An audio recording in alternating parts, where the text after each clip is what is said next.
safe is a safe distance? That's one of many questions being asked about protecting ourselves as states begin to open back up, of course.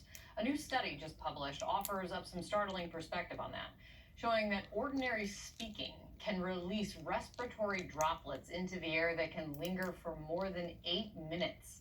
It was an experiment using laser light, and researchers also found that someone talking loudly can emit more than 1,000 droplets in a very short period of time. So, what does this mean for the spread of the coronavirus? Joining me right now, Dr. Mark Rupp. He's chief of the Infectious Diseases Division at the University of Nebraska Medical Center. It's great to see you again, Dr. Rupp. Thank you for being here. This study was published in a peer-reviewed journal. What does this tell you about the potential spread of this virus? What should it, I guess, tell people without a medical degree?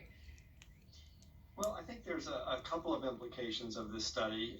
First of all, it may give a pretty good explanation of why we see transmission of the disease in people who are asymptomatic. Prior to developing symptoms, they may have replication of the virus in their upper respiratory tract. And in interacting with people just through simple conversation, they can generate these droplets that, if they're shedding virus, could contain the virus. And even though they're not showing symptoms, could potentially explain why it's passed from one person to another. I think it also really emphasizes the importance of why we should all be wearing masks when we're out in public. That's because, again, there are certain instances where people can be in the pre-symptomatic phase before they develop symptoms. If they're wearing a mask, this will really help to decrease the generation of those droplets and then how far they would be projected from somebody. But it's really no surprise that when somebody's talking, they're going to be generating these droplets, and then that increases even more if they're trying to really extend their voice and fill an auditorium, or in a real extreme example would be at a singing or choir practice. There was a big outbreak in Washington State a few months ago where in a choir practice where there was probably somebody who was asymptomatic was singing at the choir practice and ended up resulting in a lot of people becoming infected and even some deaths in that instance.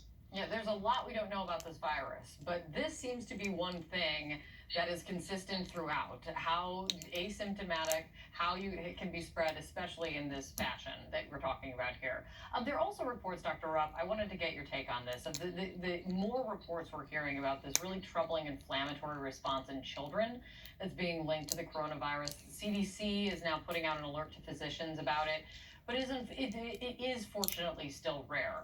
What is your level of concern about, they've now put a name to it, multi-system inflammatory syndrome in kids?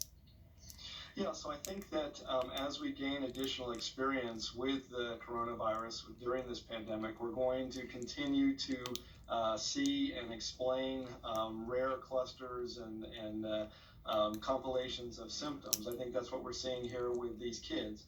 I think there's a couple of messages here. Number one is one of reassurance that this is pretty doggone rare, and that for the most part, kids don't have severe disease, and there are very limited numbers of cases of having this inflammatory response to the virus. Now, some people are saying this looks a lot like what's known as Kawasaki's disease or Kawasaki syndrome. This is something that we've known about for decades.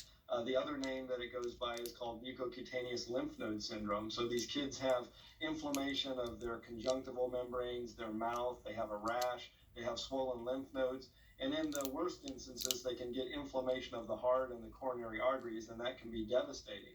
Similar to what we're seeing with this multi-inflammatory poly-organ system involvement that is being described now, where multiple organs can become inflamed and angry and dysfunctional. For the most part, these kids have recovered, which again is a reassuring message. There have unfortunately been a few children who have died of this syndrome.